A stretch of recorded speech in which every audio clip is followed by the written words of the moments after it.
Kalau sampai pelayanan anak-anak muda penuh, tapi moralitas sebuah bangsa itu menurun, something is wrong with the youth ministry. Oke, kita langsung aja ke main course kita hari ini, Pastor. Jadi mungkin hari ini para penonton, pemirsa yang bisa melihat bahwa hari ini gereja ini mengalami satu problem, di mana banyak anak-anak muda meninggalkan gereja, baik di Indonesia atau di luar sana. Meninggalkan gereja, ada orang yang meninggalkan gereja, fisiknya tidak ada di gereja. Ada orang yang meninggalkan gereja, fisiknya di gereja, rohnya gak ada di gereja lagi. Jadi dia datang cuma sebagai rutinitas. Saya datang karena saya disuruh main. Saya datang karena saya dipaksa orang tua. Saya datang karena saya dijanjikan orang tua saya, kalau saya datang nanti saya akan dapat warisan dan sebagainya. Namun hari ini ada juga anak muda yang sudah tidak mau datang ke gereja karena melihat gereja sudah gak relate buat saya. Because time is money. Waktu adalah uang. Ngapain saya buang waktu di dalam gereja 2 jam. Mending waktu itu saya membangun hobi saya. Waktu istirahat saya, waktu pada hari Minggu nanti saya bisa menembak, memanah dan sebagainya. Itu saya bisa pakai untuk networking. Waktu networking saya bisa mendapat sesuatu untuk diri saya. Mengembangkan potensi saya daripada saya datang ke gereja. Jadi menurut Pastor Michael, mengapa gereja hari ini sudah tidak relate bagi anak-anak muda? No, sebenarnya tadi barusan ya waktu Pastor Singgi nanya pertanyaan itu, saya tiba-tiba jadi kepikir, saya dapat satu rema yang baru. Saya tadi waktu Pastor Singgi ngomong gitu, saya jujur aja saudara, saya bertanya, ada pelayanan-pelayanan gereja tertentu termasuk di Indonesia. Gereja-gereja yang besar, kita gak usah sebut nama. Tapi pelayanan-pelayanan wadah ini itu menarik anak-anak muda banyak. Banyak yang karena fasilitasnya sudah sangat bagus, worship teamnya luar biasa, worship teamnya udah berubah jadi artis rohani karena musiknya sudah memberkati lintas bangsa bahkan bangsa-bangsa. Ada gereja yang struggle karena memang mungkin gereja lokalnya kecil, gak punya fasilitas yang dimiliki oleh pelayanan-pelayanan yang besar. Oke, saya pernah datang ke gereja yang youth-nya dinamis banyak, ada juga saya ke gereja yang youth-nya kecil. Tapi tiba-tiba tuh Pastor Singgi tanya pertanyaan ini. Saya mau encourage khususnya saudara semua anak-anak muda. Menurut saya yang paling efektif menjangkau anak muda itu adalah anak muda itu sendiri. Ya, bukan pemimpinnya. Bukan penampilan dari worship leadernya. Bukan fasilitasnya. Tapi yang paling efektif untuk membangun anak-anak muda itu adalah anak-anak muda sendiri. Kalau kita melihat sebuah gereja atau ministry atau event anak-anak mudanya banyak, kita belum bisa melihat sebetulnya bahwa pelayanan itu berhasil. Saudara dan saya gak boleh lupa, anak-anak muda itu akan jadi tua. Waktu anak-anak muda itu jadi orang tua, waktu anak-anak muda itu jadi pemimpin yang berikutnya, waktu anak-anak muda itu akan jadi businessman, businesswoman yang buka usaha, waktu anak-anak muda itu akan jadi pemimpin-pemimpin bangsa di dunia politik. Di situ sebetulnya baru bisa dilihat apakah pelayanan yang diterima oleh anak-anak muda ini waktu muda itu berhasil atau tidak. Kalau sampai anak-anak muda di dalam sebuah pelayanan penuh, tapi tingkat perceraian meningkat. Kalau sampai anak-anak muda di dalam sebuah gereja penuh, tapi tingkat aborsi meningkat. Kalau sampai pelayanan anak-anak muda penuh, tapi moralitas sebuah bangsa itu menurun, something is wrong with the youth ministry. Karena kita tidak bisa lihat bahwa pelayanan anak-anak muda yang sukses itu karena kuantitas yang besar. Jangan salah, kalau ada kualitas pasti ada kuantitas. Ada orang yang gak punya kuantitas menjadikan itu alasan. Ya terang aja, Tuhan lihatnya kualitas bukan kuantitas. Itu alasan untuk kamu bisa menghibur diri sendiri. Kalau ada kualitas, kuantitas pasti naik. Tapi masalahnya Anda juga bisa punya kuantitas tanpa kualitas. Saudara bisa shortcut supaya produknya makin banyak, kualitasnya diturunin. Beli barang dari China. Beli barang dari China harganya lebih murah, tapi kuantitasnya bisa lebih. So you can have quantity without quality. Itu juga salah. So Tuhan mau dua-duanya. Quality and also quantity. Nah sekarang nih yang saya lihat ya belak-belakan. Karena saya sendiri masih muda, saya punya youth ministry.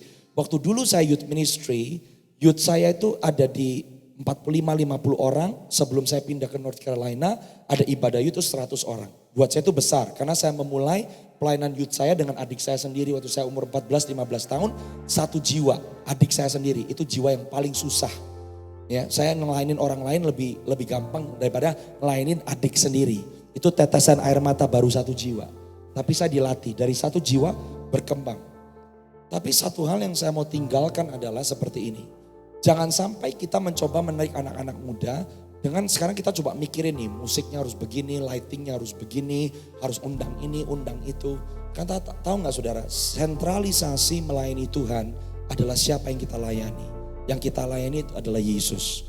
Problemnya sekarang banyak pelayanan-pelayanan, kita semua harus cross check. Kita nggak bisa tuding pelayanan orang lain merasa kita yang benar, mereka yang salah. Semuanya harus introspeksi. Tapi menurut saya, kenapa banyak anak muda tidak lagi mau datang ke gereja? Karena mereka tidak menemukan Tuhan di dalam gereja.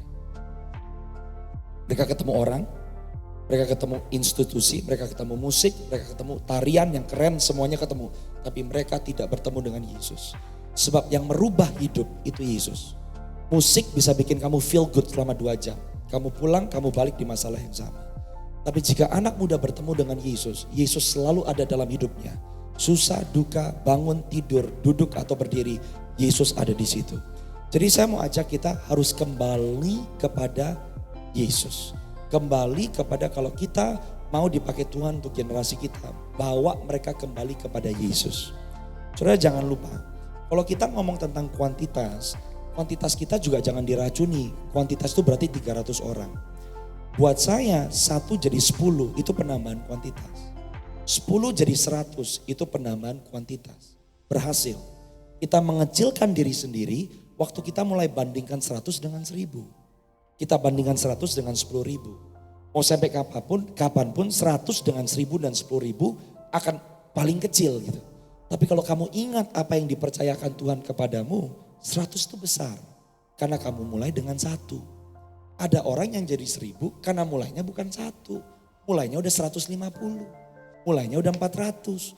Mulainya udah 500. Jadi sebetulnya yang jadi problem kita adalah kalau teman-teman punya pelayanan youth, komsel atau apapun, jangan bandingkan dirimu dengan orang lain. Lakukan tepat seperti apa yang Tuhan berikan porsinya kepadamu. Kalau Tuhan rasa baik untuk kamu jadi 1000, percaya kamu setia 1000 pasti nyampe. Kamu pasti nyampe di 1000. Kamu gak usah ngoyo, pasti kasih 1000. Kenapa? Karena potensi kamu, karunia kamu ada di situ. Jadi saudara juga harus tahu, kasih karunia Tuhan tersedia buat banyak orang. Ingat saudara, setiap masing-masing orang punya talenta berbeda. Mungkin ada orang yang kayak tadi, saya diuji sama Pastor Singgi. Ini pengkhotbah bukan? Mungkin ada orang yang dikasih panggung, dia bingung ngomong apa. Saya gak bisa berbangga loh saudara. Kalau memang karunia saya berkhotbah, saya punya satu kemampuan, apapun bisa dikasih ke saya, inspirasi Roh Kudus itu muncul. Karena saya pengkhotbah. Tapi kalau ada pengkhotbah lain yang Tuhan panggil untuk jadi pengkhotbah, tidak seperti saya, jangan kecil hati. Karena kalau saya mau bandingkan dengan pengkhotbah lain, banyak pengkhotbah yang jauh lebih jago dari saya. Saya belak-belakan sama saudara, oke? Boleh ya, saya vulnerable. Sekarang yang kumpul di ruangan ini mungkin 100 orang. Oke? Ada pengkhotbah lain dan 4 tahun datang ke kota yang sama, dia datang 10.000. Betul? Kenapa yang saya datang cuma 100 orang? Saya bisa gak kecil hati? Bisa. Kalau saudara mau lihat perspektif kepada hal-hal yang di luar dan sekitarmu, selalu ada hal-hal yang bikin kau kecil. Selalu. Kamu lihat keluar, kamu bandingkan, kamu langsung kecil lagi. Kamu semangat melayani Tuhan. Kamu lakukan yang terbaik, kamu ekspektasi. Kamu mulai lihat tetangga kamu kecil lagi. Oleh sebab itu jangan lupa saudara. Selalu lihat kepada siapa yang ada di dalam dirimu. Jangan lupakan apapun yang kamu lakukan untuk Tuhan. Itu tidak bisa mereplace bahwa yang Tuhan mau itu diri kamu sendiri. So focus on Jesus. Nyatanya akan banyak yang lebih baik dari kamu. Akan ada yang kurang dari kamu. Makanya Yesus ajarin selalu rendah. Kerendahan hati itu bukan rendah hati. Bukan rendah diri, sorry. Rendah hati itu bukan injek-injek dirimu sendiri. Itu namanya munafik. Rendah hati bersyukur dengan apa yang padamu. Lakukan yang terbaik. Bersyukur, bersuka cita kalau ada yang lebih hebat. Kasih compassion kepada orang-orang yang lebih rendah dari kamu. Itu rendah hati. Rendah hati bukan kamu merendahkan dirimu sendiri. Tuhan Yesus gak kayak begitu. Tuhan ajarkan kita. Rendah hati berarti apa? Mengucap syukur dengan apa yang ada pada kita. Ini agak keluar dari pertanyaan itu. Tapi saya rasa Anak-anak muda banyak gak mau ke gereja karena mereka tidak ketemu dengan Kristus. Padahal anak-anak muda butuh Kristus. Coba pikirkan, banyak yang stuck di drugs, banyak yang stuck di seks bebas, banyak yang punya hubungan orang tuanya rusak, banyak yang gak tahu masa depannya apa. Saudara jawab, Yesus punya jawabannya gak? Punya gak? Yesus punya jawabannya. Kalau mereka ketemu Yesus, anak-anak muda pasti ketarik ke gereja. Kenapa mereka gak mau ke gereja? Karena mereka gak ketemu jawabannya. Siapa jawabannya? Yesus. Kita harus kembali kepada Yesus. Menurut saya itu, kembali kepada Yesus. Yang dibutuhkan anak-anak muda, dulu, sekarang, sampai ke depan tetap sama. Itu Yesus. Mungkin cara, bahasa, fashion yang dilihat, yang didengar, linggonya berbeda. Tapi jawabannya tetap sama. Yesus. Puji Tuhan ya. Jadi mungkin kalau kita melihat saudara hari-hari ini banyak anak muda meninggalkan gereja karena ada satu standar daripada gereja itu turun. Ini bukan untuk kita menjudge siapapun. Kenapa? Karena kekudusan sudah nggak ada di gereja, ya.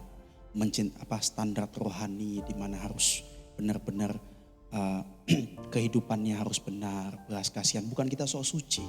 Seseorang yang saudara mau menjadikan role model, saudara lihat, berarti saudara mau orang ini adalah baik di matamu juga. Betul kan? Namun daripada itu, Tuhan juga mau menjadikan kita baik. Karena Allah turut bekerja untuk mendatangkan kebaikan bagi setiap mereka yang mengasihi Dia. Berarti bagaimana kita bisa melihat kebaikan Tuhan dan orang lain bisa melihat kebaikan Tuhan dalam diri kita? Tentunya kita harus pertama, kita lihat bahwa Allah akan bekerja kok. Hari ini saya masih belum baik, orang masih lihat saya kurang, gak apa-apa sebenarnya. Yang penting tetap mengasihi Tuhan. Mengapa sih kita melayani keluarga itu sulit?